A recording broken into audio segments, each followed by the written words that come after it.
Hi everyone, welcome back to Liquid Talent TV. My guest today is Jonathan Kestenbaum, the founder and director of Talent Tech Labs, a really cool incubator space in New York City. John, thanks for being on the show today. Thanks for having me. Awesome, man. Tell us about Talent Tech Labs. What are you guys up to? So we are an incubator, hyper-focused on human capital management and talent acquisition technology. We are the only incubator focused on HR tech in the world at the moment. Wow. We have basically the two largest staffing firms, one Mitchell Martin, based in New York, and the other Ward Howell in Russia, joined forces and decided that it's a matter of time before the industry was going to get disrupted. Yeah. And they either wanted to do the disrupting themselves or invest in the disruptive company. There you go. I mean, that's nice. They saw the trends that are coming down the pike and they're making a bet with TTL. Yeah. Why is there only one company like Talent Tech Labs? First of all, I think the staffing industry is one that hasn't really been disrupted by technology in a big way yet. Many companies, I don't think, see the future and realize that this people business is going to get disrupted significantly by technology. Yeah. Mitchell Martin and Gene Holtzman in general have always been forward-thinking and have always leveraged technology to kind of grow their business. So they've seen that this has made a significant impact on their growth. Right. They were the second client of one of the largest ATS systems, which is an applicant tracking system, and kind of helped grow that product. And that product has really helped them turn into the company they are today. Incredible. So yeah. You know, you have a real good pulse on the industry, of course, and technology and human resources. What drew you to the HR space? So I actually started as an entrepreneur in the education space. Okay. And I ran a marketplace connecting students to tutors, which is somewhat of an HR company in and of itself. Yeah. But as I was running that, I saw education changing, and education is becoming much more modular. So instead of getting a 4-year degree, you're now taking shorter-term training classes, or taking a class on Udemy, or at General Assembly, and the way people are hiring is slowly changing. So I saw this disruption happening, moving from education and driving innovation in the HR tech space. Yeah. So I've slowly, transitioned myself into HR tech. I've been a big, follower of many HR tech companies today. I have, an interesting. We're actually working with a couple interesting companies that are kind of trying to solve those problems. Cool. But yeah, so I think there's going to be a lot of billion-dollar companies in this space in the next. Oh yeah. Where is the future of work heading? Where are you seeing the preferences of younger people, and now that technology is such a big part of our life? Sure. So one of the reasons why I love what you guys are doing is I honestly believe that because of globalization and the fact that it's so much easier to do so much work from wherever really you are at any time. Yeah.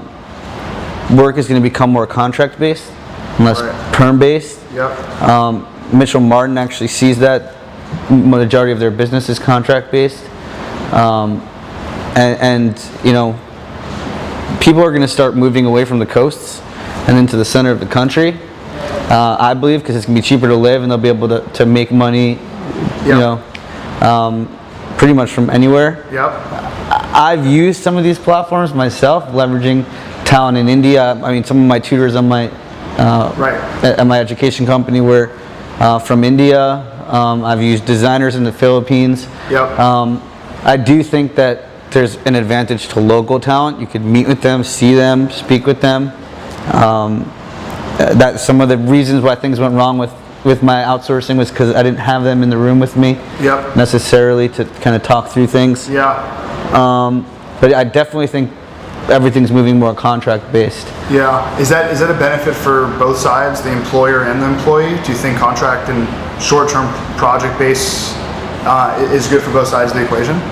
I think so. I think there's some kind of benefit to like your work equity that you kind of earn when you work somewhere for a long time. Yeah. People like understand the type of person you are, what they can give you, what they can't give you, what you're good at, and there's benefit there, and kind of like if you didn't take vacation last year, they know it's not just vacation, but just you have some equity that you build up. So I think you lose that when you do these contract-based things. Yeah. However, I think at least look at it from with technical jobs, right? Like I think that the languages are constantly changing, and like if I was to run a web development company, I wouldn't really have full-time employees anymore.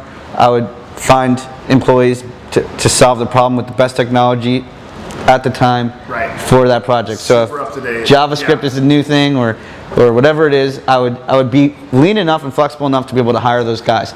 And I mean, it kind of, it stinks for the guys who are learning those languages because they like have to keep relearning. Yeah. You said education is more modular, and you can. I think it's going to start becoming much easier to learn those skills. I think there's going to be a lot more like training classes that you could do without needing a teacher there. A lot of kind of automated coding, like they have Code Academy now. Yeah. I actually see a big loophole now in, I think these training courses are teaching you a skill, right? And they're giving you a badge for the skill, but employers don't value that badge yet. You take a Code Academy class, right? So I think that, and we're working with companies in our space that are trying to solve that problem of creating value for this badge. Accreditation. How do you do that? Do you go from the business down and train people, or do you go B2C first, or do you work with badges across all different companies with the companies like that? So there's many different ways it can be tackled. For final thoughts as we wrap up the interview on someone that's sitting in a more full-time 9-to-5 job that wants to break free and do their own thing, live out an idea, live out a dream. Any words of wisdom for those viewers out there? Do it.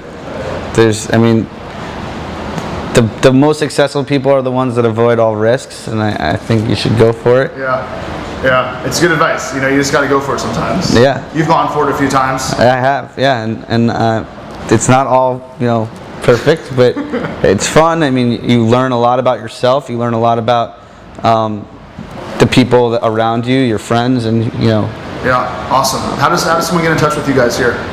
The best way to get in touch with us is to go to our website, which is talenttechlabs.com, or to email us at hello@talenttechlabs.com.